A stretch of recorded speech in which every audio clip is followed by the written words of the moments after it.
tardes a todos, a todas. Me da muchísimo gusto darles la bienvenida a esta presentación de un libro que es fruto de una investigación que realizó el Instituto Nacional para la Evaluación de la Educación, Seminario de Evaluación de Escuelas, que se llama Implementación del Espacio Curricular de Tutoría en la Educación Secundaria.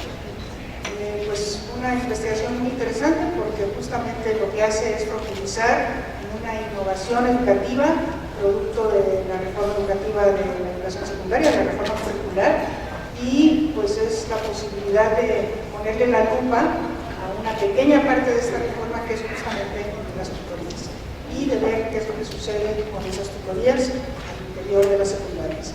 El estudio tuvo dos fases, dos aspectos, digamos, complementarios, uno totalmente cuantitativo, un estudio realizado a través de instrumentos tipo cuestionario, que se puede cuantificar y que realizó el Instituto Nacional para la Evaluación Educativa de manera directa, y eso se vio complementado con un estudio cualitativo que realizó el Departamento de Investigaciones Educativas del CINVESTAR.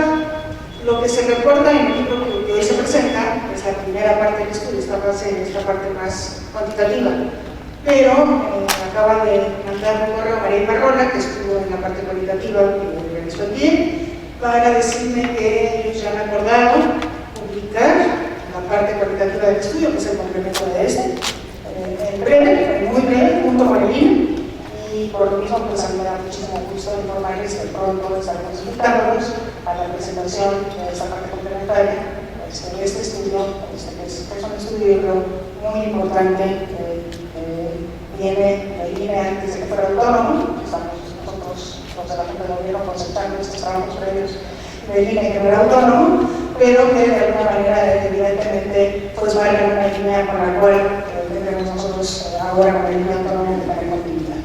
Entonces, pues me da muchísimo gusto darles la bienvenida. Hace muy poco, una semana y media, estuvimos en otra mesa de análisis, entonces pues es también, yo creo que es una muestra de lo positivo que fue el INE anterior a que nosotros llegamos, y pues algo que tenemos que recoger para mantener y acrecentar ese ritmo, pero me da muchísimo gusto que estemos pudiendo dar a conocer pues, los resultados de este estudio y que tengamos para ello pues, a excelentes comentaristas como lo tenemos esta tarde.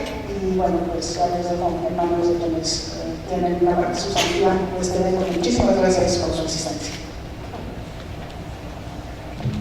Muchas gracias, Silvia.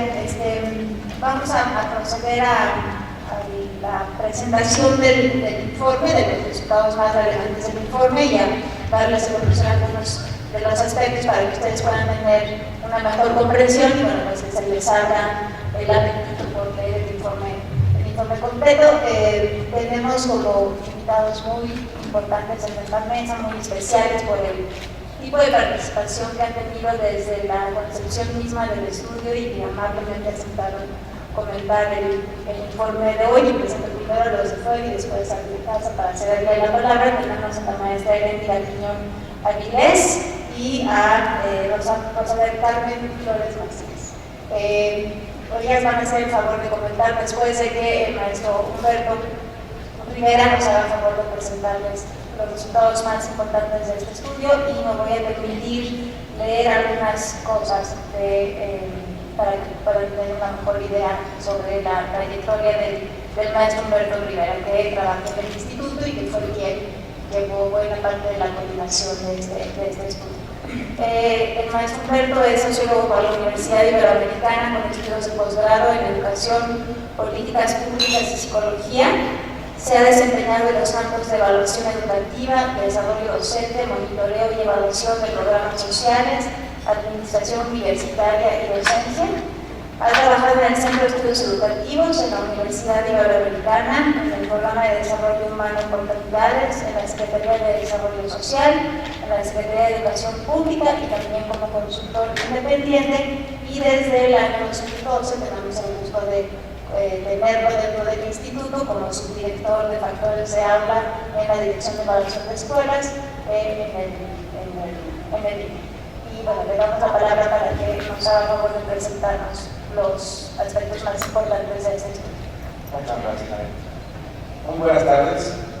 Para mí es un gran honor estar aquí presentando este libro a nombre, en representación de un equipo de investigadores, de compañeros, que ha trabajado durante más tiempo del que yo tengo en este proyecto, y quiero mencionarlos. Aquí están con nosotros Susana Casagua, Verónica Noyola, Adriana Rodríguez y Gerardo Belumen, que creo que no ha llegado, pero también esperamos que llegue pronto. Y bueno, esta es la portada de nuestro estudio, de nuestro libro, y aquí quiero aprovechar para agradecer a nombre de todo el equipo a todas las personas que nos ayudaron en diferentes etapas, muy especialmente a los coordinadores de equipos técnicos estatales de la reforma de educación secundaria de todos los estados, y algunos muy en especial a personal de la Dirección General de Desarrollo Curricular, que también nos apoyaron, y a personal del INE, tanto actual como anterior, que participó en el proyecto de diferentes maneras. Estamos muy agradecidos porque realmente sin toda esa colaboración no lo habríamos logrado así. También académicos de instituciones privadas y públicas, y están aquí nuestras comentaristas que son parte de esos equipos técnicos y académicos. Procedo entonces a hacer primero una muy breve descripción del espacio curricular. La tutoría, voy a citar en este caso, es un espacio curricular de acompañamiento, gestión y orientación grupal, coordinado por una maestra o un maestro quien contribuye al desarrollo social, afectivo, cognitivo y académico de los alumnos, así como a su formación integral y a la elaboración de un proyecto de vida. Es decir, la tutoría tiene como misión atender a los alumnos en aquello que no es la asignatura, en aquello que no es propiamente o estrictamente lo académico, en esa dimensión integral, en sus inquietudes, en sus intereses y en esa experiencia integral a lo largo de toda la secundaria. Hay propósitos más específicos como apoyar la inserción de esos estudiantes y grupos en la escuela, ayudar a reconocer las necesidades e inquietudes y pasar esa información al resto de la planta docente, y favorecer el diálogo y la solución de problemas de una manera constructiva. La tutoría ha tenido dos grandes etapas, una a partir de 2006, del Plan de Estudios 2006, y otra a partir de 2011, con la siguiente administración se ratifica la presencia de la tutoría en el Plan de Estudios. Ahora, en 2006, la tutoría nace con un diagnóstico que hace la Secretaría de Educación Pública acerca de la relevancia de la secundaria para los adolescentes. La Secretaría reconoce que la secundaria no tiene esa relevancia que se desearía. Los estudiantes no le ven mucho sentido, algunos por lo menos, a pasar por este nivel. Los factores que identifica la Secretaría en un documento base ya de principios de los 2000 es, uno, las características propias de los alumnos y el contexto en el que viven. Hay muchas fuentes de información, no que la escuela sea solamente fuente de información, es mucho más que eso, pero que haya tantas fuentes de información al alcance de los muchachos es una cosa que hace quizá la secundaria no se vea como algo tan importante. La marginación, la migración, la violencia y por supuesto las características de la edad, ¿no? Los cambios, las inquietudes propias de esa edad favorecen que no sea muy relevante la secundaria. Pero la Secretaría también encontró que había factores internos de las escuelas, del sistema educativo, un plan de estudios muy cargado que no permitía propiamente profundizar los maestros con los alumnos, quizá un énfasis por la costumbre en las calificaciones, eso ponía la meta para los alumnos en lugar del aprendizaje.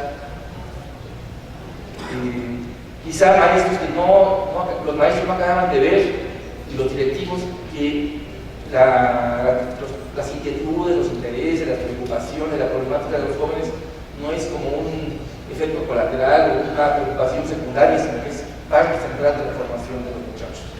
Esas y otras cosas se detectaron y el espacio curricular de tutoría es una respuesta a eso. Pero no es la única respuesta. El Plan de Estudios 2006 y 2011, muy especialmente, enfatizan la responsabilidad de todo el colectivo docente, de todo el equipo de la secundaria, para atender integralmente a los muchachos, ¿no? La tutoría es un equipo especial para eso, pero no son los únicos responsables. También acoto que en 2006 orientación y tutoría se llamaba el espacio curricular. Para 2011 se cambia el nombre exclusivamente a espacio curricular. Rápidamente, ¿cómo debe operar la tutoría? Según los lineamientos, estos documentos que vimos acá. Primero es un espacio curricular, no una asignatura, algo muy importante, pero tiene 1 hora a la semana, lo cual fue un logro muy importante. Otra cuestión, no se asigna calificación, que también es quitarle el peso a las notas en la formación. El tutor de un grupo debe darle deseablemente una asignatura, es decir, debe ser un maestro del grupo que además de dar tutoría y ser tutor solamente de este grupo. Hay 4 ámbitos de intervención que son la inserción de los estudiantes en la dinámica de la escuela, el seguimiento al proceso académico, la convivencia en el aula y en la escuela y la orientación académica para la vida. Ahora, el que no haya calificación no significa que no haya evaluación, pero la evaluación, en toda la educación debe incluir la evaluación formativa, aquí es especialmente importante.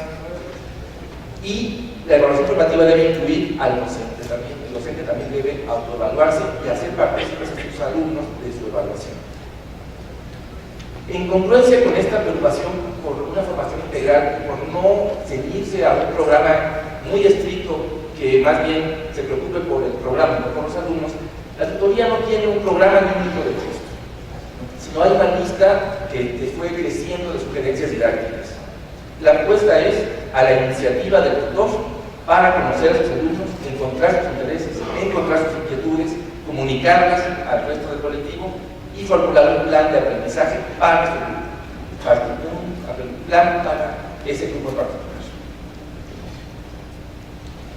Ahora, esto es una versión muy comprimida de la tutoría, es algo mucho más amplio y ojalá que ustedes puedan acercarse a los documentos de lineamientos. Pero bueno, aquí lo dejo para decir, entonces el INE dijo, vamos a hacer un estudio sobre esta estrategia innovadora que pretende atender integralmente a los estudiantes. ¿Y cuál es el objetivo? Cito de nuevo, estudiar a nivel nacional y por modalidad educativa la manera en que la tutoría se ha puesto en práctica en las escuelas para contribuir a su mejora y también a la identificación de aspectos de la gestión escolar en secundaria relevantes para el diseño e implementación de políticas educativas. Sí, principalmente interesaba contrastar la práctica, la implementación de la tutoría con los lineamientos. Los lineamientos son la normatividad básica de la tutoría. Pero también se quería ver si había especificidades en esas formas de implementación, y en este estudio importaba mucho no solamente conocer datos duros, por así decirlo, sino la percepción, la opinión que tenían los agentes educativos, los alumnos inclusive, de esta implementación, de esta experiencia. Voy a resumir las cosas que se investigaron en 3 grandes aspectos, que pueden encontrar ustedes en más detalle en las formas en que se implementó en las escuelas, cómo ocurrió la implementación en sus planteles. Otro es las valoraciones que ya mencionaba de los participantes, y otro punto más es qué condiciones ofreció el sistema, está ofreciendo el sistema educativo para que la tutoría se implemente como se esperaba. Aquí quisiera también mencionar que, como ya dijo la maestra Silvia Méndez, no solamente se hizo este estudio cualitativo a gran escala, sino que hubo un estudio cualitativo también muy importante a cargo del Departamento de Investigaciones Educativas del CINDESTAB, del que, aunque no es el centro de esta presentación y del libro, también retomamos elementos y los vamos a ver en algún momento. Por lo cual estamos muy agradecidos a ese estudio.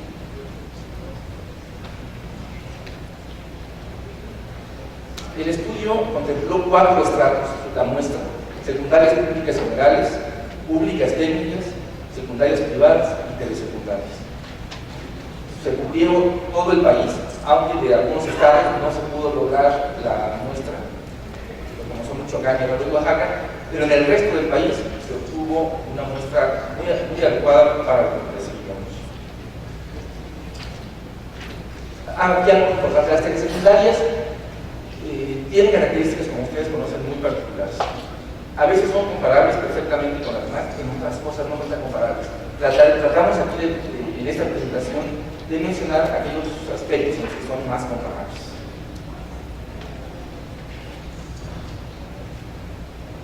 Voy a empezar con la valoración que hacen los tutores y los directores de la tutoría. Les preguntamos su opinión por la importancia de la inclusión de la tutoría en el plan de estudios. Les preguntamos por los lineamientos que opinaban de su diseño. Le preguntamos a los tutores por la importancia de ser docente de tutoría y a los directores por la importancia de la tutoría en la escuela. Y finalmente a los docentes y directores les preguntamos por la percepción que había en la escuela. ¿Era en general una percepción positiva, favorable o no a la tutoría? Como ustedes ven, esas barras muy cercanas al 100, las opiniones son muy favorables, quizá excepto en la opinión sobre los lineamientos. Ahí son los porcentajes de aprobación son un poquito menores, especialmente y bastante menores en los tutores, que finalmente son quienes se enfrentan al salón de clase, quienes realizan la tutoría, y es de esperarse que sean los que tienen una percepción más detallada, quizá más crítica de los lineamientos.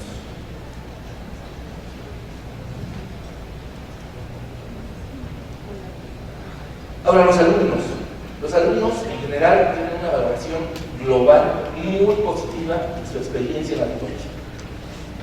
3 de cada 4, para mencionar una de las variables que investigamos, una de las preguntas, 3 de cada 4 estudiantes recomendarían definitivamente a su tutor para autos contactos. Esa es una de las formas de medir la satisfacción del cliente. Y vamos a ver un ejemplo de lo que dicen. Este es un ejemplo tomado del estudio cualitativo, una cita. De las clases de tutoría me gusta que es de ser honesto y platicar y expresar lo que sientes. Porque luego te queda todo dentro y no tienes con quién expresarte. Y ahí, pues tú le puedes decir a tu tutora lo que sientes o que sientes algo así.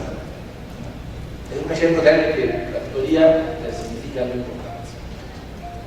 Ahora, ya yendo a aspectos más específicos que también le preguntamos a los alumnos, por ejemplo, en si los tutores plantean temas que les representan a ellos un interés, si les dan confianza para expresarse, para sacar sus inquietudes, si les dan orientación en cosas que se supone que deberían ser como problemas con docentes y compañeros, conflictos, en fin. Aproximadamente la mitad de los alumnos dice que su tutor le da ese tipo de tratamiento. O sea, la mitad no ve que su tutor realmente responda a sus inquietudes y necesidades. Y aquí tenemos una cita del otro signo. Dice un alumno, que no digan tanto de teoría, porque dicen, apunten lo que es la autoestima, apunten lo que es así el concepto. Yo digo que mejor compartir nuestras cosas con los compañeros, porque si no hay falta un espacio, nunca nos vamos a conocer y no nos podremos conocer. Esa es la percepción más crítica de un alumno.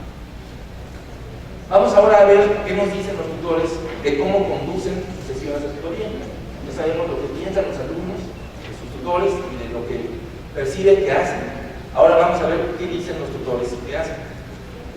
Hicimos un análisis de conglomerados y encontramos dos grandes grupos divididos casi a la mitad. Tutores con prácticas más apropiadas y tutores con prácticas menos apropiadas. Quisiera aclarar que esto no significa que sean malos o buenos maestros de ninguna manera. Simplemente que hay un grupo de tutores que tiende a hacer más ciertas prácticas que son apropiadas para la tutoría. Los otros no tanto. Son prácticas que algunas pueden ser apropiadas para otras materias, no tanto para la tutoría, donde ya hemos dicho, importa basarse mucho en las inquietudes y necesidades de los muchachos. Ahora, los perfiles tienen un punto de partida, la división en dos tipos de tutores. En un dato muy duro, porque ellos mismos lo dieron y creemos que es un dato que, a pesar de que es un autorreporte, podría considerarse bueno. ¿Cuántas sesiones al trimestre dedican a actividades de su asignatura, es decir, no a la tutoría? ¿Cuántas sesiones al trimestre dedican para actividades como organizar eventos de la escuela, festivales y cosas así? La primera de los tipos de de actividades de esta asignatura, es decir, un tutor que también es maestro de matemáticas, a veces puede aprovechar la hora de tutoría para matemáticas. Y también a veces los tutores pueden aprovechar la hora de tutoría para organizar los honores a la bandera del próximo lunes, que le tocan a nuestro grupo. La primera está totalmente desaconsejada por los lineamientos, la primera práctica. La segunda no está clara, pero finalmente no necesariamente organizar el evento tiene que ver con intereses de los alumnos. En la práctica, pues, como que hay una dinámica de temáticas de eventos cívicos. Hay una gran división aquí. Los maestros con buenas prácticas, con mejores prácticas más apropiadas, tienden a usar todas sus sesiones para la tutoría y los otros para las otras cosas. Además de eso, los que tienden a dedicarse más a la tutoría también, digamos, tienen un poquito más de tendencia a considerar a sus alumnos, a darle seguimiento, ¿no?, a tener su planeación. Y como vemos, se dividen más o menos entre los dos. Un punto también importante, a pesar de que hay dos grandes grupos, no son grupos puros. Como pueden ver aquí, hay acciones que quizá no son tan deseables como el dictado, lo que se quejaba alumno o alumno, que realizan más o menos por igual. O sea, no, los maestros con mejores prácticas no están exentos de dictar, es decir, autoestima es esto, ¿verdad? Bien, ahora, ¿con qué se relaciona el estar en un lado u otro de las prácticas? Encontramos que por asignatura no es que sean mucho mejores unos que otros, pero sí encontramos que los maestros de español, matemáticas, ciencias, historia, formación cívica y ética e inglés tienden a estar más en el grupo de las mejores prácticas. Los de arte, tecnología y educación física un poco menos, pero no se puede decir que estos últimos no puedan ser tutores. Definitivamente hay allí tutores con buenas prácticas, pero tienden un poquito a estar menos.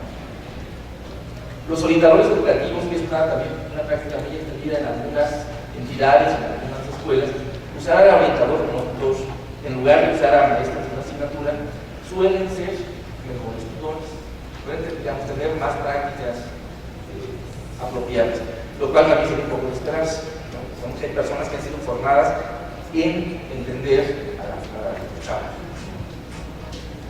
También los que tienen un poquito más de antigüedad tienden a estar más en el grupo de mejores prácticas, lo cual también sería de esperarse, más experiencia. Tener capacitación también sería lógico. Los que tienen capacitación tienden a estar en mejores prácticas. Los que reciben acompañamiento de sus directores u otro personal de la escuela también tienden a estar en mejores prácticas. Los que tienen los materiales como los lineamientos y las antologías y otras cosas también. Y finalmente los de escuelas privadas también tienden a estar más aquí, porque nosotros interpretamos un poco en relación a recursos, ¿no?, y a poder asignar a los tutores de una manera más directa. Estos factores no explican todo. Tenemos que hay más factores. Las asociaciones son pequeñas, significativas pero pequeñas, pero nos dan algunas pistas para poder recomendar, ¿no? Como vamos a ver más adelante.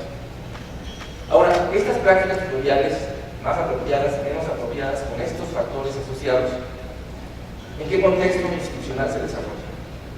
Encontramos que la asignación de los tutores, es decir, tú vas a ser tutor de tal grupo y tú de tal grupo, parece estar más bien en función de la disponibilidad de horas de pesca.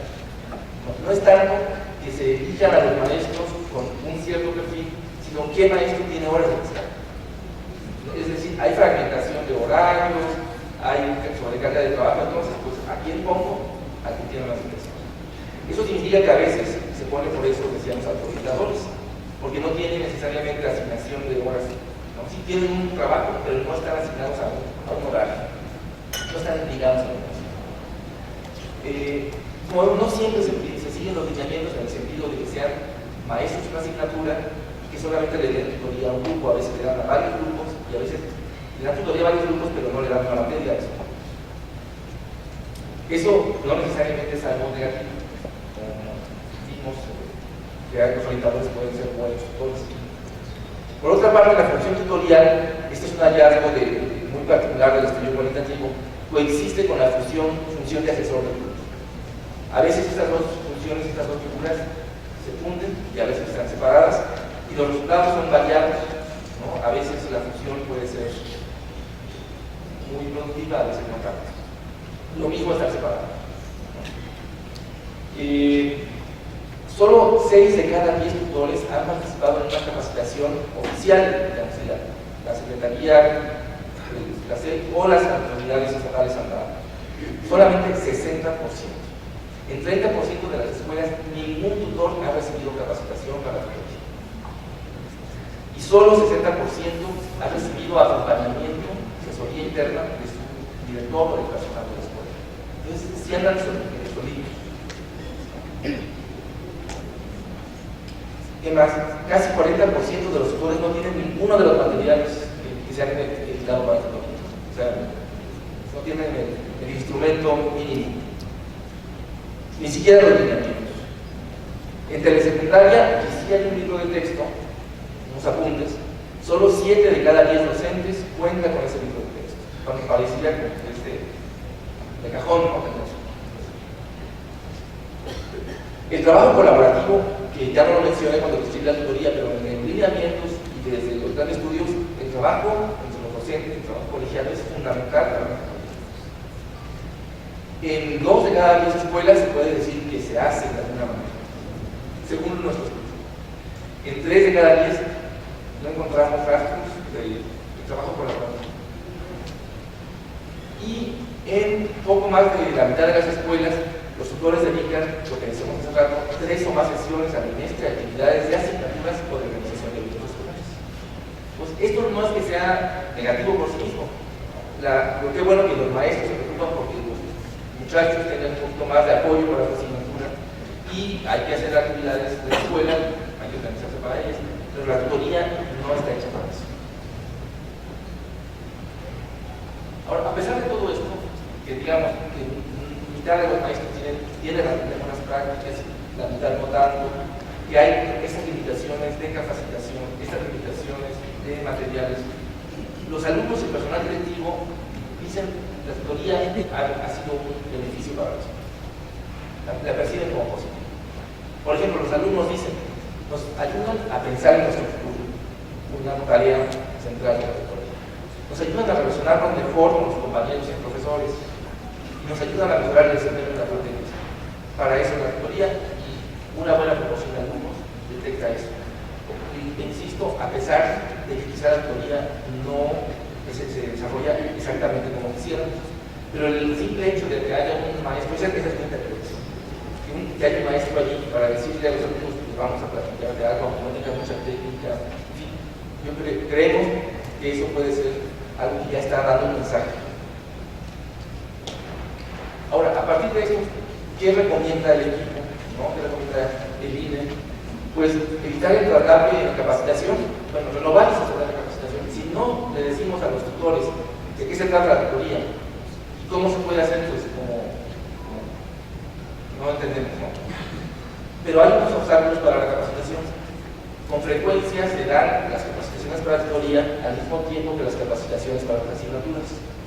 Si yo soy un maestro de español o de tecnologías o de otra asignatura y al mismo tiempo está una capacitación y otra, pues tendré probablemente a optar por la capacitación para una asignatura.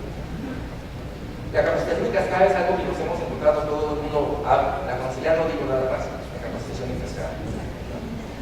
Y también creemos que a pesar de que estamos muy de acuerdo con que no hay un plan de estudio, un programa detallado, ni un libro de texto, pensamos que justamente porque la intención de la tutoría es no hacer lo que hacemos en la asignatura a diario, hacer algo diferente, necesitamos darle herramientas diferentes a los tutores. Algo más que los lineamientos, algo más que las analogías. Recomendaciones más específicas, no recetas, no secuencias estrictas de actividades, no. Herramientas para poder detectar intereses, para hacer una planeación. A diferencia de otras asignaturas donde el interés del estudiante sí tiene que convertirse, traducirse en adaptaciones, aquí el interés del estudiante se traduce en contenido, en currículum. Entonces, es algo que no necesariamente se hace en las votaciones. Entonces, sí recomendamos que se den herramientas más precisas. También favorecer lo que desde el plan de estudios de 2006 y desde los lineamientos se dice. Esta es una responsabilidad del colectivo, no de los otros. Entonces, que los directivos asuman con su esa tarea, que los compañeros docentes también se involucren. Los consejos técnicos escolares son un lugar para nosotros ideal para que ahí se trabaje esta temática, no nada más de autoría, de atención integral y también. Ahora, ¿qué encontramos? Si hay tutores que dan a varios grupos y que no le dan asignatura, pero tienen buenas prácticas y son valorados por los alumnos, a lo mejor no es tan importante cerrar que el tutor necesariamente sea un maestro de asignatura. Podría ser un orientador, podría ser un psicólogo, podría ser otra figura de la escuela. A lo mejor sí un maestro de asignatura, pero no tiene por qué darle nada más a un grupo. A lo mejor por su horario, por su capacidad, por su perfil, puede darle más a un grupo. Quizás echar una revisada a los lineamientos, flexibilizar en ciertas cosas, asegurar lo que es indispensable que sea de una manera, y lo demás, dejar un poco a los sistemas estatales, sus sistemas y escuelas tomar ciertas decisiones. Muy en particular, nos parece importante que se emitan orientaciones para la vinculación de estas dos figuras, tutor y asesor. ¿Cómo se debe vincular? Que no salgan chispas de esa vinculación, que más que haya sinergia. Y eso es algo que no está previsto en los lineamientos. Eso es algo que pensamos que debe estar. Bueno, esta es una muy breve repasada por nuestros resultados. Muchas gracias por su atención.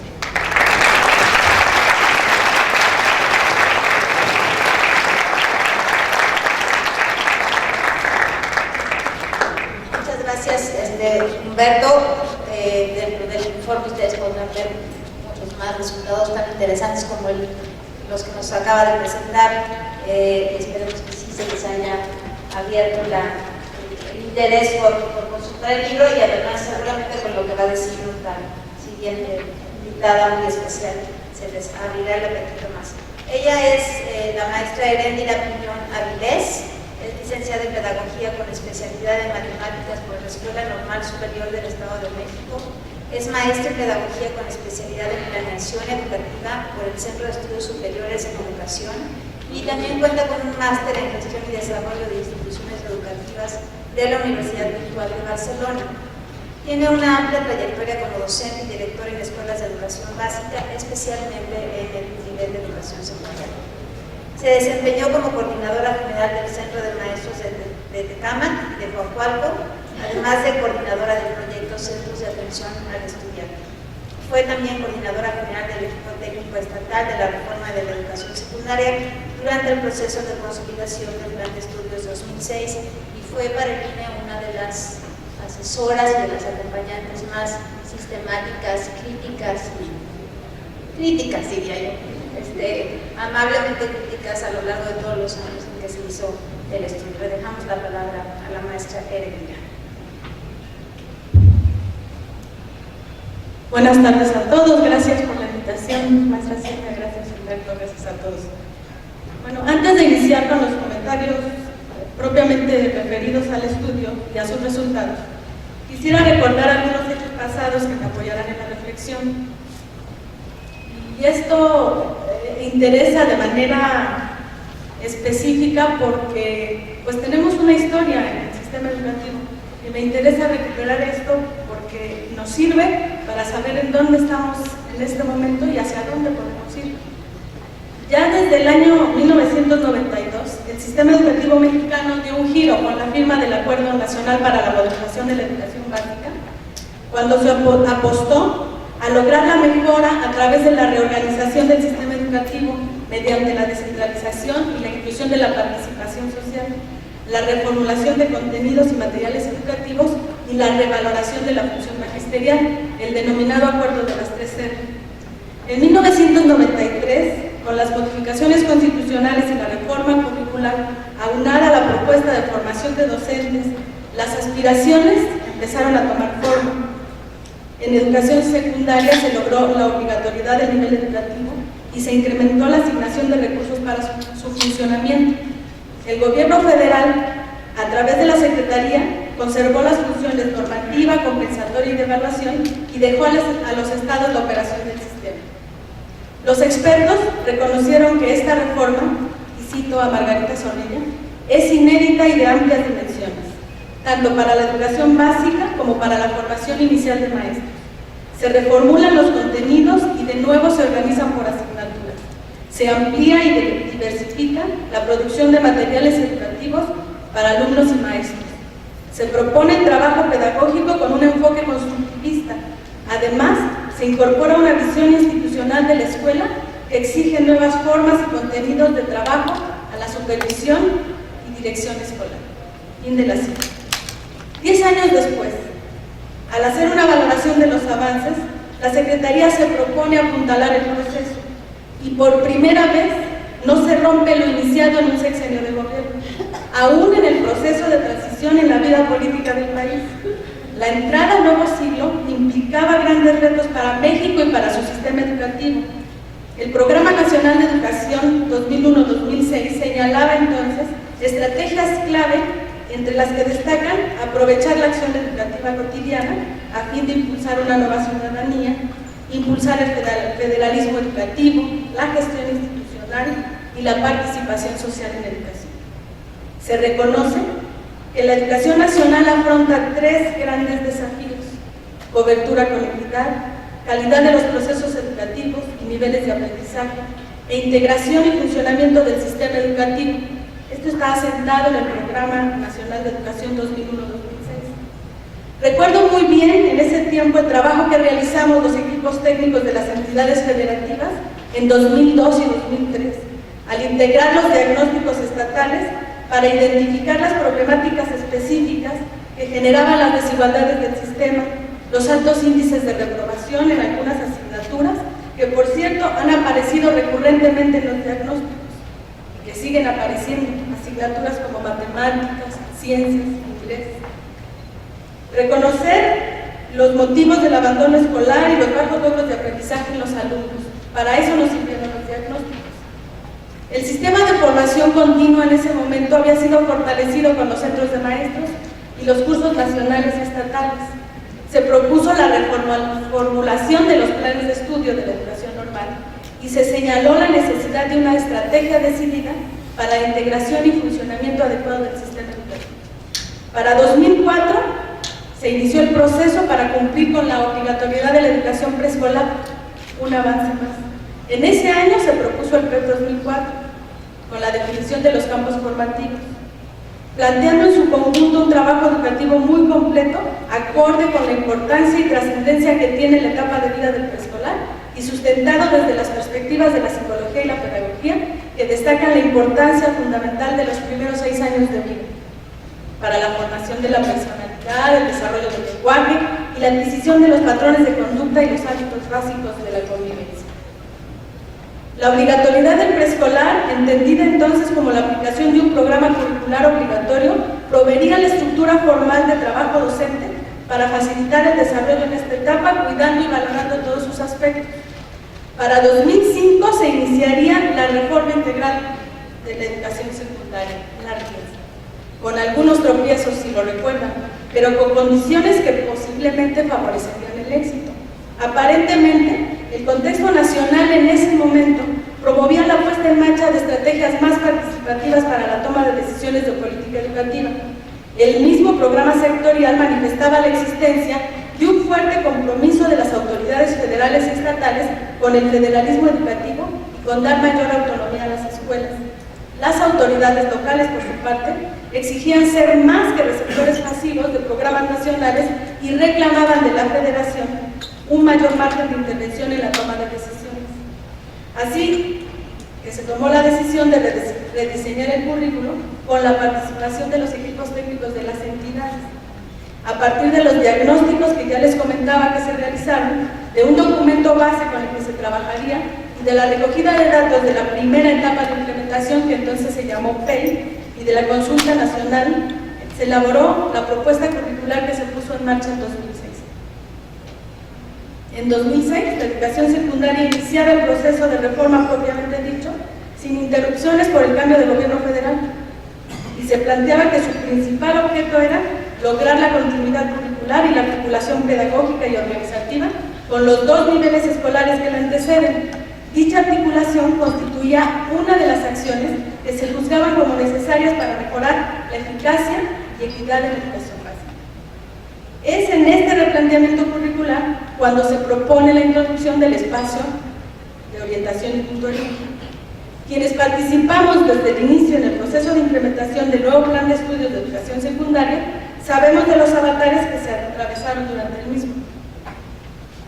Las escuelas que participaron en la PEI, que fueron de todos los estados, a excepción del Estado de México, de Michoacán y Oaxaca, contaron con una versión preliminar del plan y programas de estudio, y a partir de 2006 tuvimos ya el documento oficial y los lineamientos. Desde el comienzo, el espacio curricular de tutoría se propuso con el propósito de brindar a cada grupo de alumnos un acompañamiento que favoreciera su inserción en la dinámica de la escuela secundaria en diversos momentos de su estancia en la misma, contribuir al reconocimiento de las necesidades e intereses de los adolescentes como estudiantes y coadyuvar en la formulación de un proyecto de vida viable comprometido con la realización personal en el corto y mediano plazo, con el mejoramiento de la convivencia en los ámbitos donde los jóvenes participan. ¿Cómo habría de lograrse esto? Era el planteamiento. Se trataba de un espacio en el que se atenderían aspectos, como ya señaló Humberto, que no podían ser de todo atendidos en las asignaturas. Un espacio de acompañamiento, gestión y orientación grupal, coordinado por una maestra o un maestro que tiene la encomienda de contribuir al desarrollo social, afectivo, cognitivo y académico de los alumnos. Y se definieron entonces los ámbitos en los cuales tendría la tarea de intervenir el tutor. Se especificó que no se trataba de una asignatura, sino de un espacio curricular, pero sí con tiempo dentro de la carga curricular, con una hora semanal asignada. También se recomendaba que quienes fungieran como tutores fuesen aquellos maestros que impartieran asignaturas con la mayor carga curricular en el grupo. La principal premisa era que el tutor debía conocer al grupo y la diversidad de alumnos que lo componen, planear sus actividades, realizar diagnósticos, evaluar los avances de sus tutorados y por otra parte tendría que mantener comunicación constante con los demás maestros, con los directivos, con el orientador, en caso de que lo hubiera en la escuela, y con los padres de familia. Los lineamientos apostaban a la iniciativa de los tutores, al trabajo colegiado, pero sobre todo al alto compromiso de quienes realizarían esta actividad que nos parecía algo titánico. Desde el inicio de la PEI, orientación y tutoría fue uno de los espacios que más atrajo a los maestros, pero también donde existieron muchas dudas e inquietudes. De acuerdo con el documento inicial de orientaciones, este espacio tiene características distintas a las asignaturas, porque no cuenta con un programa de estudios como tal, ni con un libro de texto, tampoco se registran las calificaciones, la intervención del tutor se basa, pues en gran medida en sus habilidades docentes, en su intuición, en su creatividad. Junto con las dudas e inquietudes, directivos y maestros vieron ciertos beneficios en orientación y tutoría: escuchar a los adolescentes y dar importancia a lo que piensan, conocer sus problemas personales, estar al tanto de su desempeño escolar, intercambiar información con los demás maestros sobre los alumnos, preparar a los grupos para eventos y festividades. Conforme avanzó el año lectivo, estos actores identificaron otros beneficios: atender las situaciones personales de los alumnos, sus problemas y los propios de la adolescencia, contribuir a resolver las dificultades que los estudiantes enfrentan con diversos maestros, mejorar sus calificaciones y aprendizajes, favorecer la convivencia y integración del grupo de alumnos, entre otros. Y todo esto está documentado en los hallazgos del tercer informe o reporte de la Secretaría de Educación Pública sobre el proceso de implementación de la reforma. La comprensión de la intencionalidad de orientación y tutoría se tradujo en oportunidades de diálogo y en actividades didácticas que los tutores llevaron a cabo con los alumnos en las sesiones de trabajo, lo que dio lugar a diferentes formas de concebirla y desarrollarla. Estas formas, reportadas en el seguimiento por los equipos técnicos de las entidades en aquel momento, se percibía como un servicio cercano a orientación educativa, o bien como un espacio de regularización de todas las asignaturas, o como una tarea similar a la del asesor del curso, como ya nos comentó Humberto, y como un espacio para tratar temas de interés para los adolescentes.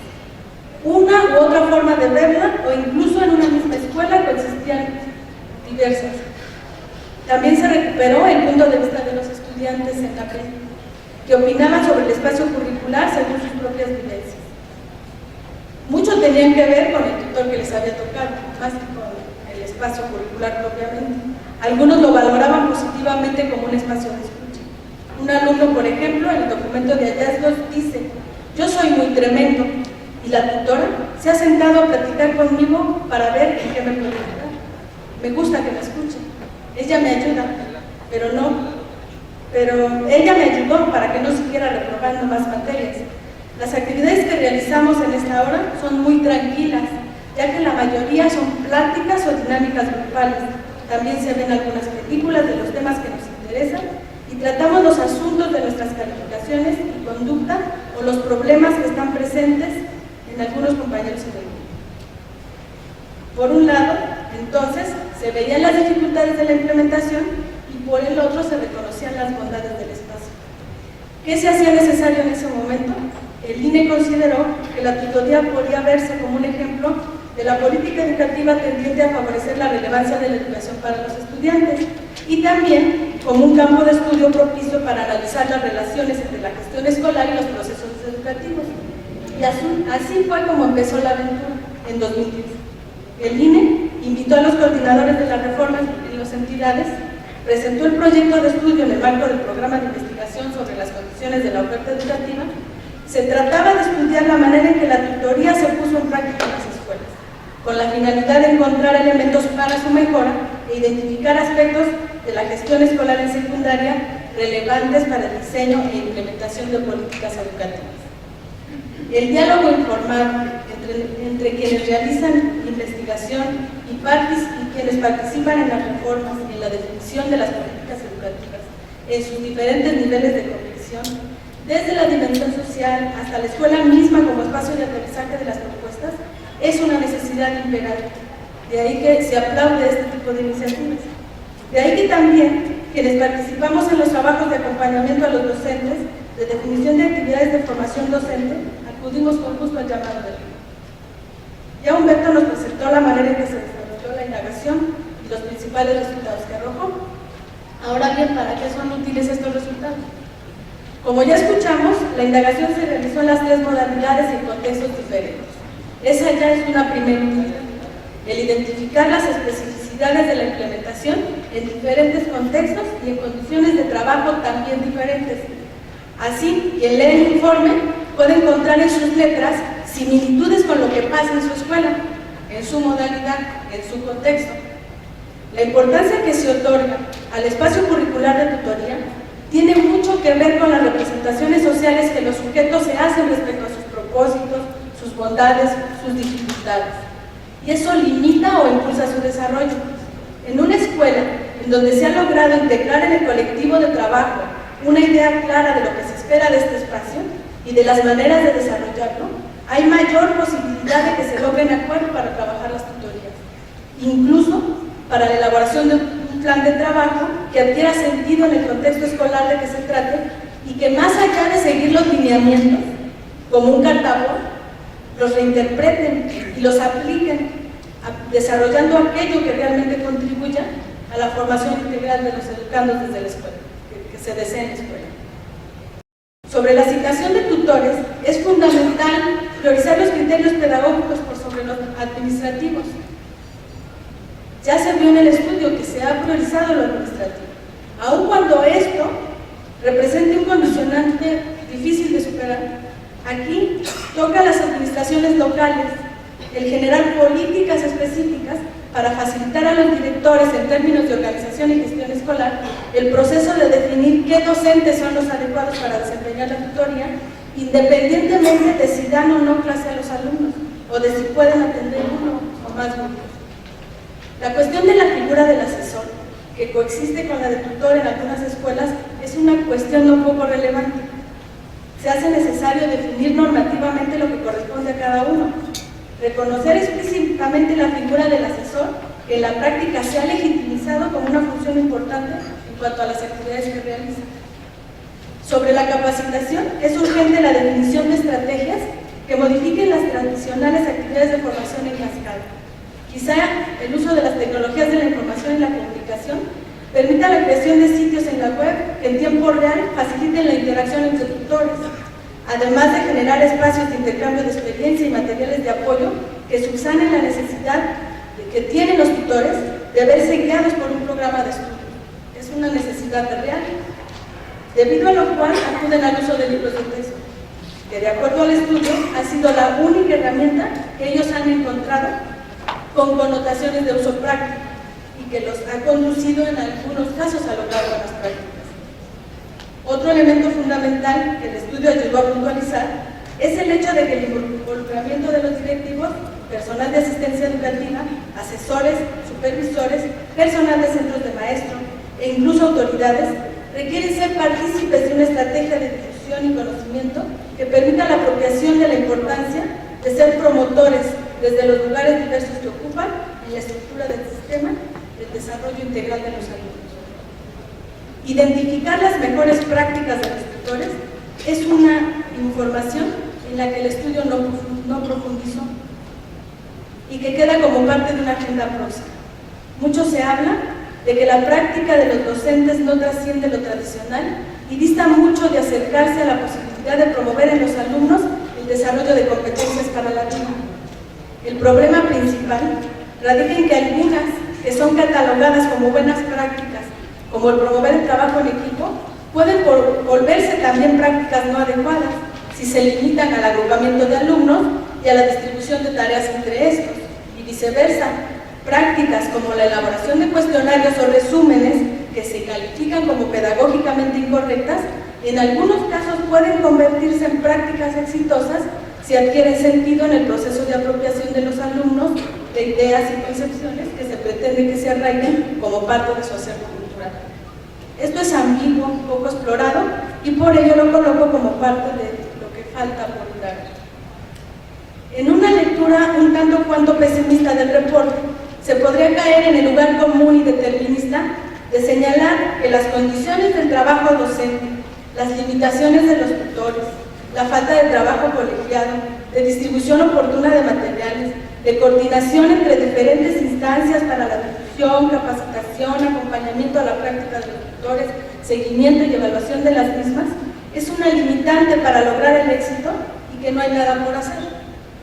Sin embargo, adoptando una actitud proactiva, es factible, como dice el mismo reporte, encontrar un margen de maniobra en la gestión escolar que permita dirigirse hacia la mejora de las prácticas tutorales. Es fundamental potenciar el reconocimiento existente de tutores, docentes, alumnos y padres de familia sobre los beneficios de la tutoría, generar espacios de discusión, redefinir aquellos aspectos de los lineamientos que a partir del aprendizaje de lo realizado se han destacado como poco precisos, cambiar las representaciones sociales que los diferentes actores del proceso educativo tienen sobre la tutoría debería ser un punto de llegada. Ello significa promover su conocimiento, análisis y reflexión para adoptar una actitud crítica y propositiva y contribuir entre todos a hacer de la tutoría un elemento coadyuvante a la tan anhelada calidad educativa. Muchas gracias al INE por la invitación a esta reunión. A Humberto, a Anet, a Rebeca, a Susana, a Verónica, a Diana, Raquel, a Gerardo, a todos en el instituto y a mis compañeros de los equipos técnicos, ya veo a varios por ahí, coordinadores de la reforma, a los maestros y alumnos que participaron en el estudio y sobre todo a quienes tendrán en sus manos el reporte y lo usarán para reflexionar sobre su práctica en educación secundaria. Gracias.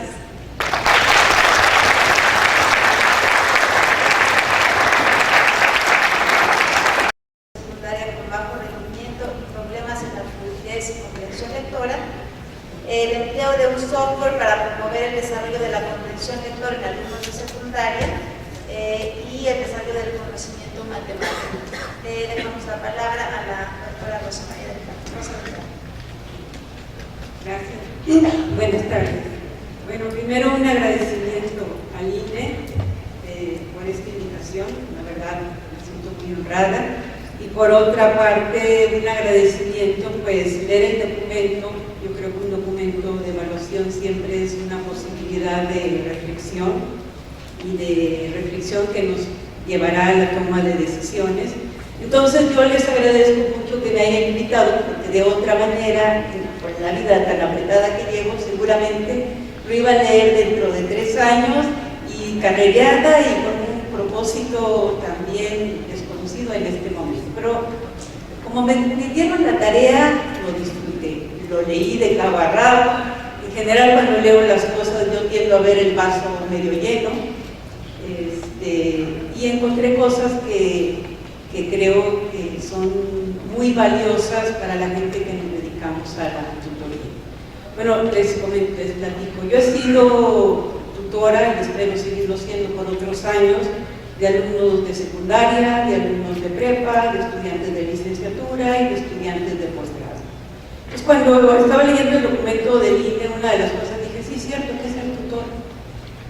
Porque si yo tuviese que buscar un perfil, considerando lo que hago con cada uno de estos estudiantes con los que trabajo, desde secundaria hasta posgrado, yo diría que no siempre soy la misma persona. Sí soy la misma persona, pero no siempre soy la misma persona, porque las necesidades de ellos y sus circunstancias son muy distintas. Entonces, bueno, de entrada me quedé pensando, ¿qué será eso de ser tutor? Como ya existe internet, dije, ¿de dónde vino la bendita palabra de tutor? Y bueno, claro, tiene un origen latín del cual no me acuerdo, pero hubo una cosa que sí me encontré y que me encantó. Resulta que en la siembra hay una cosa que se llama el tutor, y es a veces un hilito, a veces una varita, a veces una estructura más complicada, que ayuda a la plantita a ir tomando el camino correcto hasta que la plantita es lo suficientemente fuerte para producir un fruto. Y esa analogía me encantó, o sea, es que sí, es cierto, eso es ser un tutor. No es que vas a vivir la vida del prójimo en su lugar, tampoco es que les vas a dar las recetas apropiadas para vivir su vida, pero les vas a ayudar a salir adelante en esta tarea que tienen en este momento. Y eso me queda perfectamente claro, que en la secundaria, en la prepa, en la licenciatura y en el posgrado no es la misma. Entonces la tarea del tutor se vuelve verdaderamente complicada. En particular, ahora me quedo ya solo con la secundaria, otro día platicaremos de lo que es ser tutor en la universidad. La tarea del tutor se vuelve particularmente complicada, porque retomando esta idea de la varita o el hilito o el aditamento que sea para ayudar a la plantita, pues resulta que la labor del tutor se concentra en 3 aspectos que para mí son centrales, ¿no? El tutor lo que va a hacer es, pues de entrada, enamorar al estudiante de su escuela. O sea, el estudiante puede ser que tenga una vida muy difícil fuera, que viva en un barrio con una conflictiva fuerte, que tenga no muy buenas condiciones económicas, pero si el tutor lo logra enamorar de la escuela, el estudiante va a querer ir a la escuela. O sea, es una tareita, enamorar al estudiante de la escuela. La otra, orquestar armonía. O sea, yo no sé si ustedes se acuerdan de lo que es ser adolescente. Aquí el público nada más aquí como una pequeña adolescente. Pero es muy complicado ser adolescente. O sea, de repente ya te toca hacerte cargo de tu vida y no te dan permiso para hacerte cargo de tu vida. De repente ya te toca tomar decisiones que son centrales en lo que te va a ocurrir después, pero no puedes hablar abiertamente de esas decisiones que están en tu cabeza.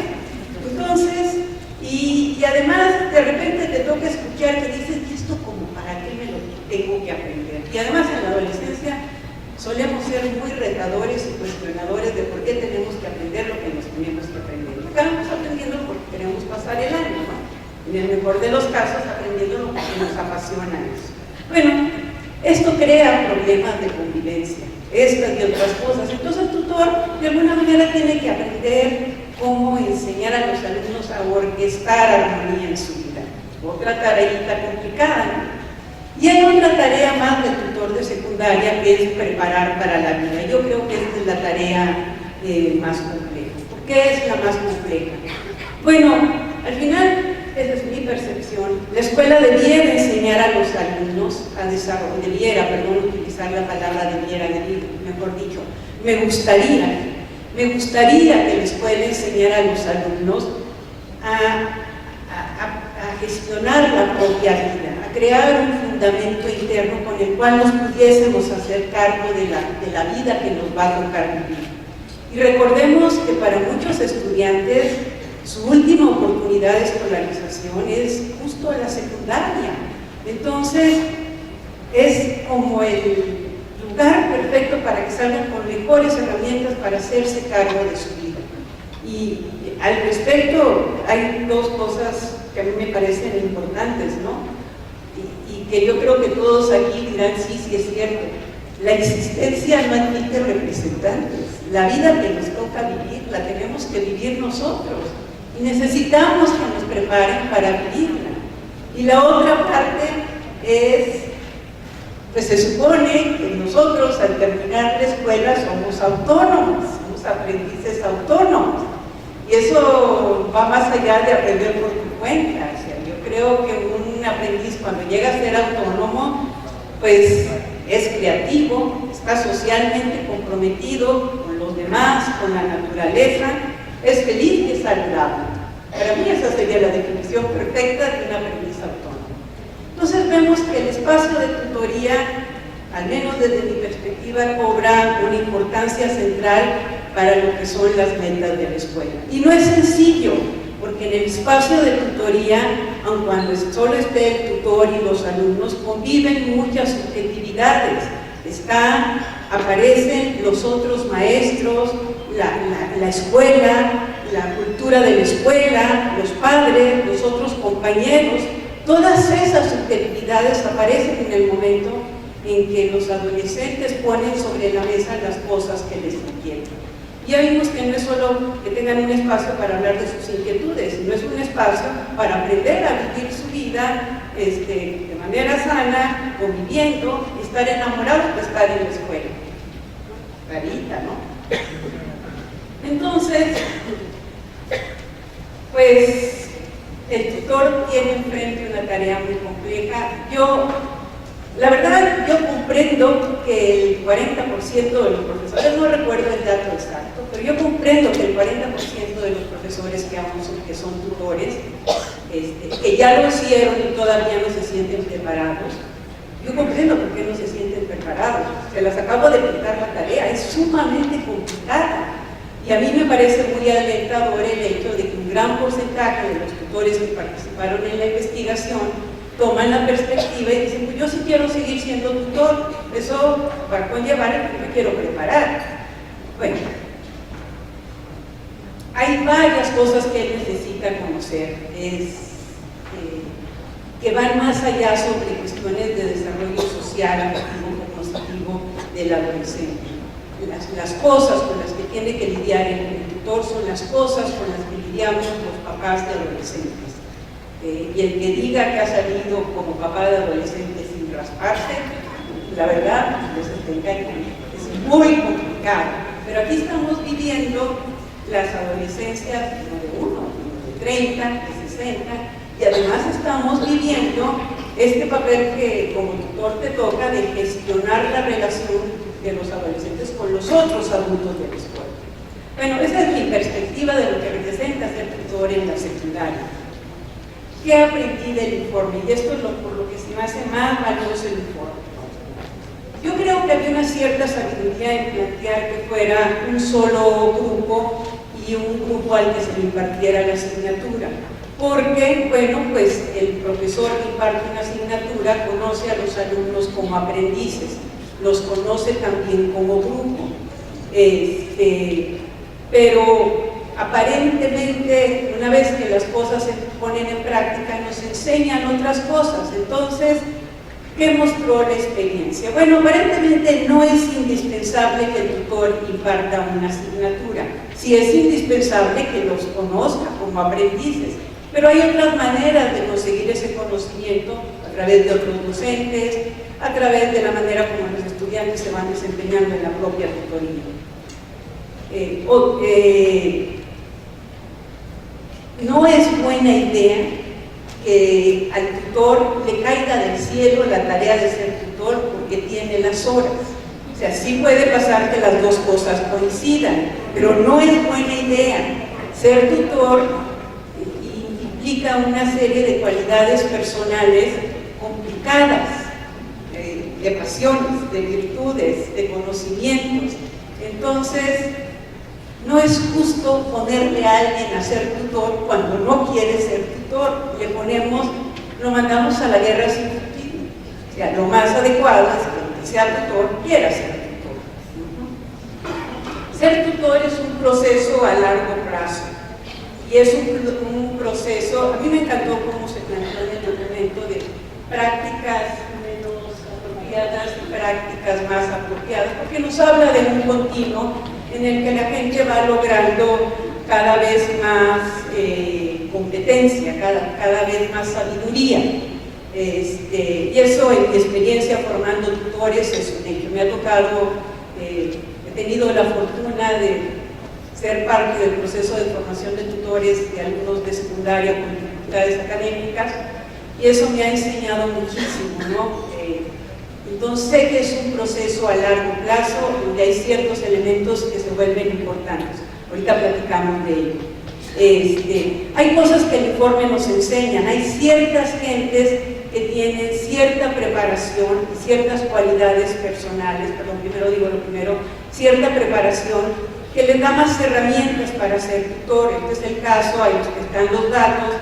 En el 79% de las escuelas hay orientadores que fungen como tutores, estos están más acá del continuo de las prácticas. En el 63% de las escuelas, quien coordina el espacio es un psicólogo escolar. No podía dejarlo de mencionar, soy psicóloga educativa, pero nos está hablando de que hay cierta gente que la propia formación profesional la prepara para eso. Aprendamos de esa gente. Por otro lado, en el camino he conocido gente que ni es orientadora ni es psicóloga, pero es, no sé, nace con el feeling de ser tutor, si podemos decir que alguien nace, porque creo que no es una cuestión genética.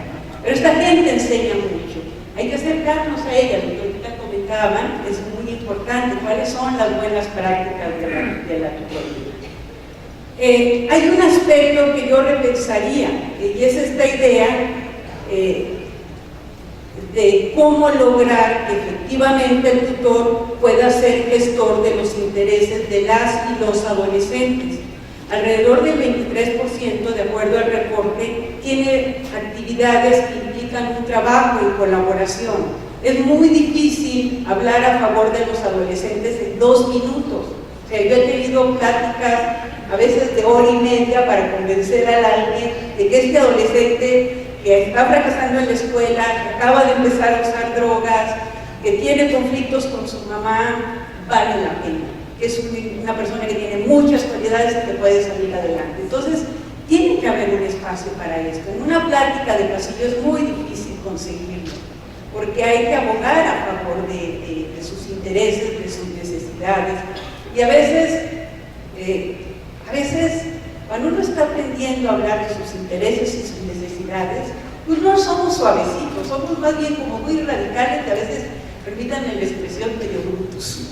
O sea, somos muy radicales. Yo me acuerdo cuando yo alegaba lo que alegaba de adolescente, que yo era muy radical, me enojaba y me sacaban del salón y me volvían a meter y me llegaba a pelear con mi mamá. O sea, estás aprendiendo a gestionar tu vida y no has tenido las suficientes oportunidades, entonces tus formas de expresarlo no siempre son las idóneas.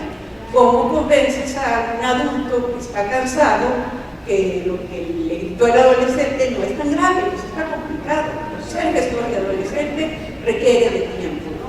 Por otra parte, pues también se requieren los buenos oficios de quien se pueda encargar de crear esos espacios.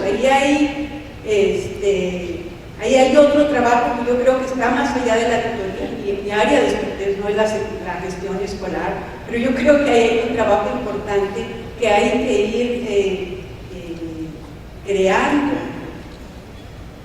No sé cómo, yo nada más digo que hay que crearlo, pero no sé cómo. Hay otro elemento en mi vida de formación como de tutora de tutores. He encontrado que hay espacios idóneos de formación, de intercambio de ideas, de desfogue de adrenalina, de emociones, que son estas comunicaciones informales entre tutores, que no están reguladas. Yo creo que esas hay que estimularlas, hay que invitar a que ocurran esas reuniones informales, no tienen que estar restringidas por un horario, o sea, todas las personas cuando estamos interesadas en una temática, buscamos el camino para poder encontrar otras personas que están interesadas en eso, y de esas uniones salen grandes ideas. Entonces, creo que crear este tipo de comunidades en las escuelas sería muy rico. Eso lo conocí después de estar leyendo qué estaba pasando con la colaboración de lo que planteaba el informe. Hay otra, sí me parece que hay una tarea por hacer en términos del perfil del tutor. Hay otros profesores con los que convive y es necesario que haya una claridad en qué le toca a cada quien, porque la confusión en los roles da lugar a problemas. No tiene nada que ver con herir susceptibilidades y luchas de poder, es un razonamiento estrictamente lógico. Si las personas no tienen claro el rol que van a desempeñar y las personas creen que eso se debe de hacer, pues va a haber puntos donde va a haber desencuentros y va a haber cosas que se queden sin hacer y cosas que se hagan de manera confusa. Entonces creo que sí es importante la claridad en los roles. Hay otro elemento que yo creo que habría que explotar, que es reconocer quiénes son los aliados, ¿no? Y los aliados, a mí me llamó mucho la atención, pero yo creo que de los principales aliados que tiene el tutor en el aula son los padres, y los espacios de participación de los padres en las escuelas son restringidos. Habría que pensarle un poquito a eso, ¿no?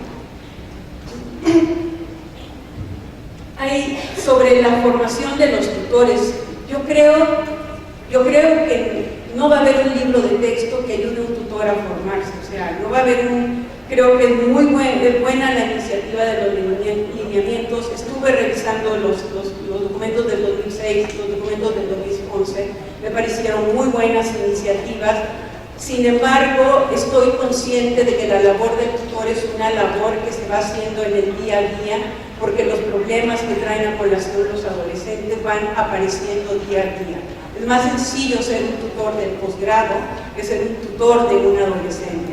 Entonces sí, algo que a nosotros nos ha funcionado es pensar en las situaciones que se vuelven parte crítica de una tutoría, y a partir de eso empezar a pensar qué debe de saber hacer la persona que le enfrenta, qué debe de conocer, con qué actitud puede afrontar esta situación. Las mejores prácticas de la tutoría, lo que yo identifiqué en el documento. Bueno, el diagnosticar con los alumnos cuáles son las necesidades del grupo me parece excelente, pero es una tarea que se tiene que estar haciendo recurrentemente. Me llamó la atención, no logré entender por qué las cosas que les preocupaban a los tutores eran la evaluación, el logro académico, la convivencia escolar y particularmente las relaciones maestro-alumno, pero me llamó la atención que estuviera en primer lugar la evaluación. Yo trataría de entender mejor por qué es la evaluación. Podría yo pensar, y puedo estar equivocada, que el tutor a lo mejor está teniendo una presión muy fuerte porque el nivel académico de los alumnos mejore, y eso me preocupa porque creo que esa es responsabilidad de toda la escuela. Bueno, ¿qué prácticas son las más apreciadas por los adolescentes? Aquellas donde ellos aprenden a saber escuchar para después ser escuchados. Lo digo así de simple. ¿Qué otra cosa les gusta? Bueno, que el profesor sea flexible, que les dé la oportunidad de decir su opinión respecto al trabajo que ellos están haciendo. ¿Por qué creo que los adolescentes valoran la tutoría? No es la que ocurre dentro de la escuela. Bueno, porque es un espacio donde ellos aprenden a hacer, donde ellos son escuchados escuchado, donde el eje de la discusión no es si la parábola cruza por no sé dónde, o si la suma del cuadrado de los catetos, o si la mejor forma de hacer una mezcla de dos, bla, bla, bla. O sea, el eje de la discusión, el eje del conocimiento es la vida de ellos. Y eso, la verdad, es bastante profundo.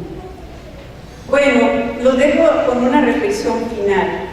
Esto es algo que leí del documento de lineamientos. Y es cualidades del tutor. Interés por los alumnos, capacidad de interlocución para dialogar, respeto hacia los adolescentes, iniciativa para promover la comunicación y la participación, compromiso, objetividad para fomentar el pensamiento reflexivo, la actitud responsable, la capacidad, flexibilidad para ir adecuándose a las situaciones, confianza para favorecer la curiosidad, la seguridad y la empatía con el grupo y, por supuesto, la visión de cada individuo de sí mismo, empatía con los alumnos, mediación, escucha activa y libre de prejuicios, capacidad para identificar las potencialidades de los alumnos y fomentarlas.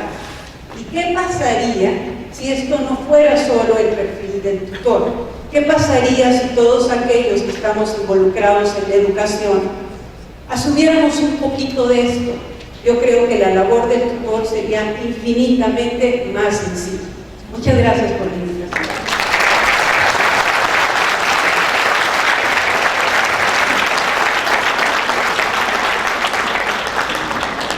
Muchísimas gracias a la doctora Rosa del Carmen. Todos ustedes creo que han tenido, bueno, les han repartido algunas hojitas como estas, por si quisieran plantearse, llegar preguntas a la mesa.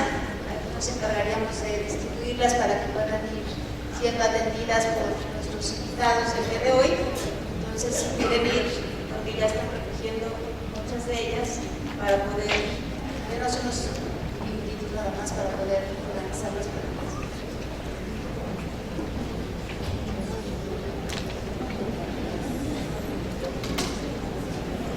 De preferencia, si se las dirigen a alguien, es más.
empezar por responder algunas de las preguntas y iremos pasando la palabra a los diferentes participantes de esta mesa. Le pido al maestro Humberto que empiece por responder algunas de las que le llegaron a él.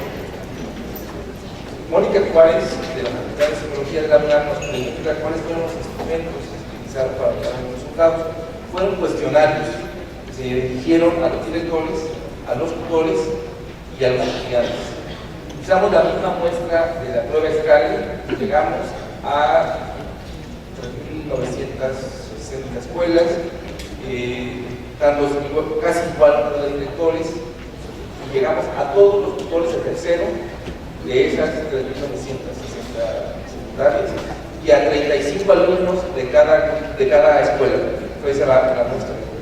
Como les digo, fueron cuestionarios.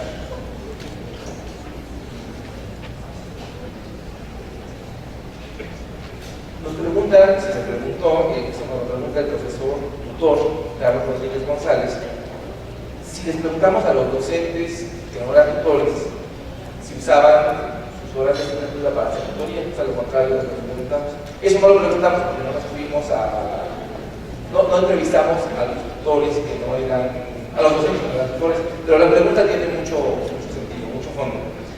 Es decir, no se tiene que ser tutor para hacer tutoría, es lo que dice. Yo en mi materia, creo que no dije, él dice que en la tutoría en sí, un maestro de cualquier asignatura puede hacer esa tutoría. De hecho, como les decíamos, está previsto, así sea, que todos los docentes sean también tutores, aunque hay los tutores especializados. Y a ver, Unas primero. Aquí hay una pregunta de María Álvarez, de Lerma, Estado de México. Dice que en el capítulo 6 del libro Implementación del espacio curricular de tutoría en la educación secundaria se utiliza el término retroalimentación y hay una nota al pie de página que explica que se refiere a evaluación. Mi pregunta es, ¿retroalimentación y evaluación es lo mismo? ¿O cuáles son las diferencias entre ambos términos? Evidentemente no son sinónimos, evaluación y retroalimentación son dos cosas diferentes. Y evaluar sirve para retroalimentar. Entonces hay una acción y una consecuencia. Son diferentes y a veces los documentos tienen algunas confusiones. Es importante señalar para poder sugerir su mejora. Ricardo Hernández dice, ¿qué puede hacer el tutor para no descuidar al alumno si desde la coordinación sectorial y dirección operativa y desde las inspecciones le prescriben lo que ha de hacer en sus horas de tutoría? Bueno, se habló de un margen de maniobra en la gestión. Los documentos normativos nos hablan de autonomía. Entonces es un imperativo exigirla, hacerla efectiva, demostrar en la práctica que lo que hacemos es valioso. Y definitivamente no es una práctica adecuada definir desde un departamento, dirección operativa o desde una supervisión lo que deben de hacer en tutoría, puesto para ello se hace el diagnóstico y se hace un plan de acción tutoral en la escuela entre todos los tutores y además con especificidades para cada grupo. En el caso de telesecundarias preguntan ¿cuál sería el balance con relación a las demás modalidades?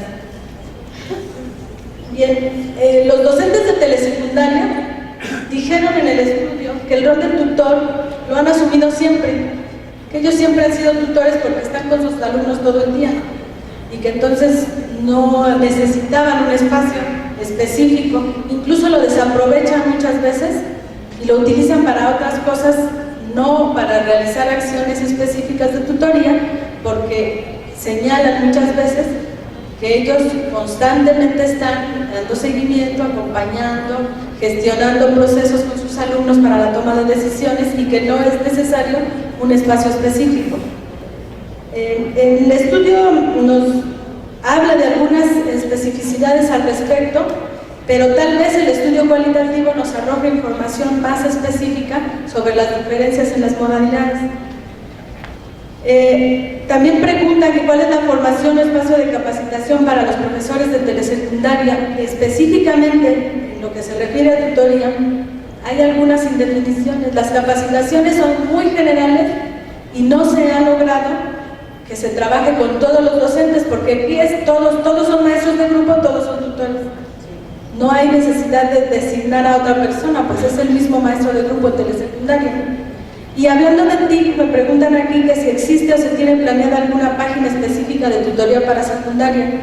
Desconozco si la secretaría tenga planteada alguna posibilidad de una página. Sin embargo, había un planteamiento de desarrollo curricular de hacer sitios web para cada una de las asignaturas y para tutoría también. Bueno, a partir de este espacio de reflexión podríamos proponerlo para que la SEP lo lleve a cabo.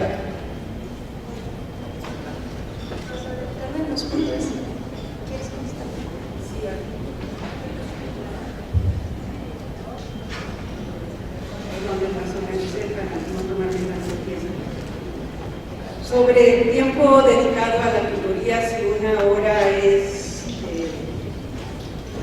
lo necesario, yo creo que es una decisión que no se puede responder fácilmente.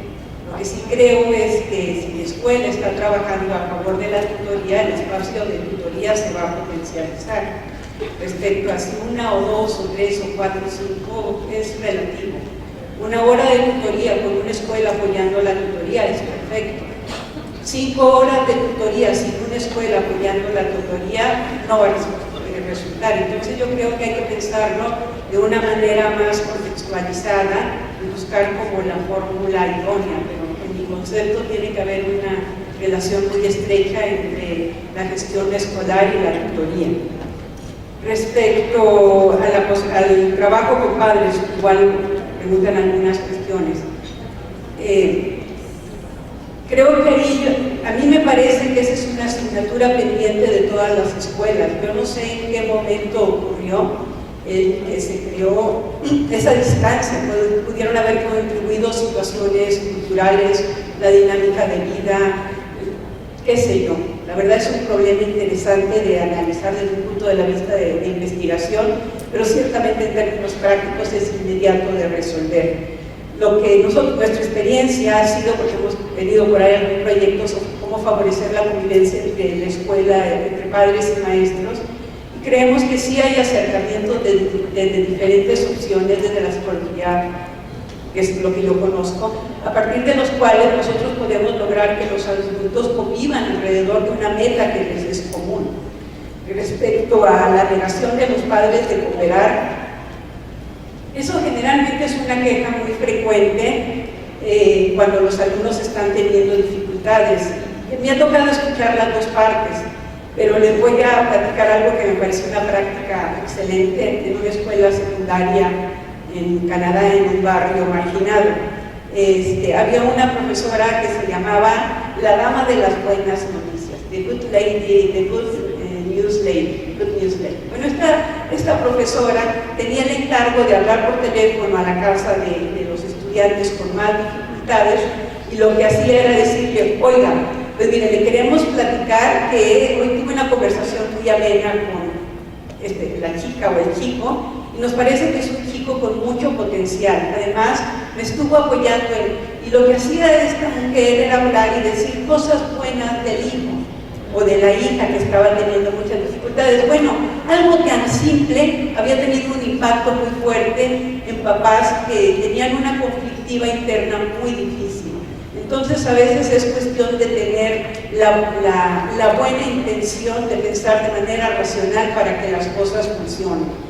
A veces las soluciones sencillas son sabias, son simples y tienen resultados. Entonces, creo que el trabajo con padres es viable, es posible, y es cuestión de que como adultos pensemos en las posibilidades. Respecto a los espacios de formación de tutoría, yo he encontrado muchísimos en internet. Alguien me preguntaba de la UNAM. Sí, en la UNAM hay una página específica de la tutoría, pero me parece que tiene la orientación hacia la tutoría en educación y licenciatura. Ni siquiera diría que tiene el perfil para ser tutor. para la tutoría del posgrado. Pero también he encontrado cosas muy interesantes de tutoría en español, en todo el mundo de habla hispana. Entonces es cuestión de navegar en internet. Nosotros tenemos un espacio, a quien le interese pues le daríamos la página, ¿no? Creo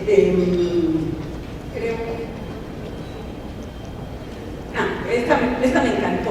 Si es posible que los profesores formen comunidades de aprendizaje, comunidades de práctica.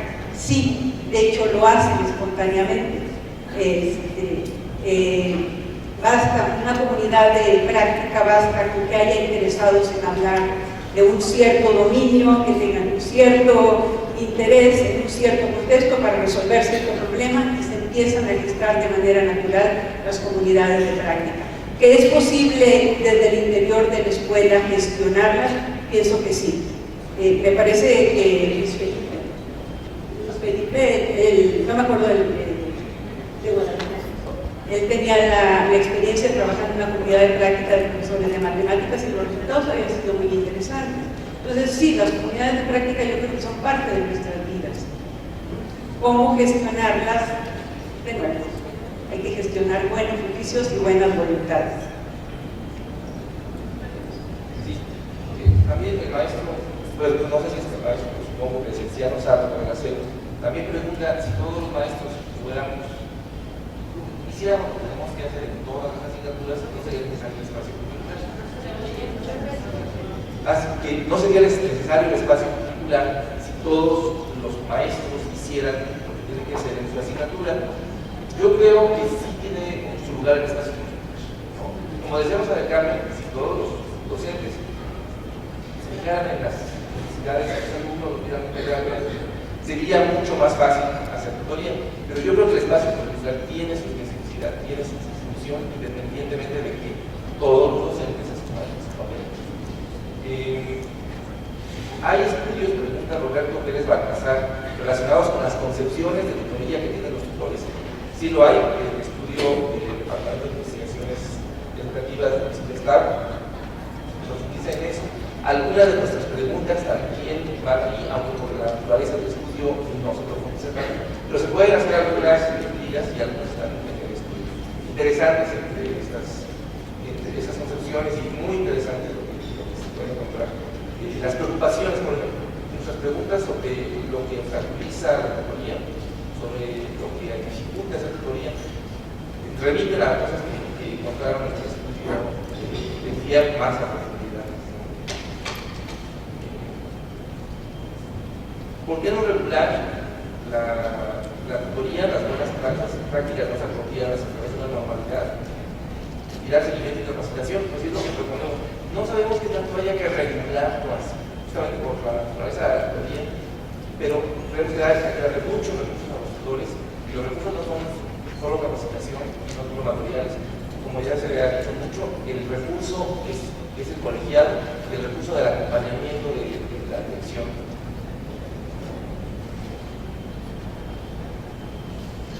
Generar propuestas de formación a partir del estudio. Hay algunas propuestas, pero generales. Digamos, a nosotros no nos toca desarrollar esas propuestas, pero creemos que las ya están de alguna manera en esto y esperamos que estos resultados les sirvan para alimentar lo que ya están haciendo en esta línea. Una cosa más. Si hay una página de la SEP relacionada con tutoría, hay materiales. Creemos que podría haber más cosas más precisas, pero sí la hay. Hay una pregunta de Alicia Montiel que dice: ¿qué se ha hecho para la designación de los tutores? Y habla del perfil de tutor, ¿en qué se basaría?